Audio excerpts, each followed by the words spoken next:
Šī gada jaunums no teltīm Norfin ir Nivala Blackout 3. Šī ir, kā redzams, pusautomātiskā telts ar ātru salikšanas mehānismu.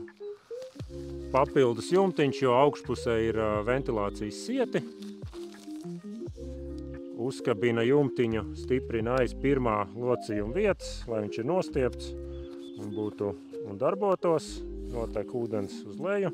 Kā jau teicu, tā ir pusautomātiskā, tādēļ būvējot atcerieties nofiksēt savi locījuma vietās un jaucot ārā arī nedaudz pavilkt, lai viņš salokās. Šeit ar vienu ieeju telts ir, redzams, var uzrullēt uz augšu, kā parasti.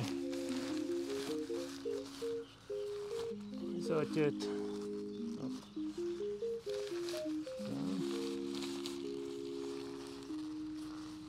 Augšpusēji sieti durvīm un atverās šādi.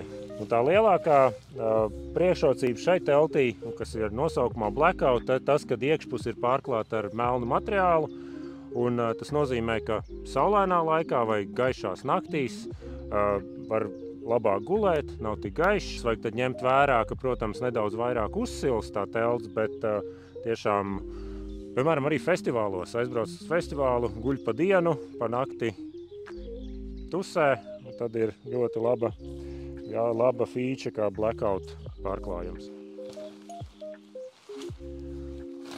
Saliekot, vajag pirmo pavilkt uz āru un tad locīt, lai nelausta dugas.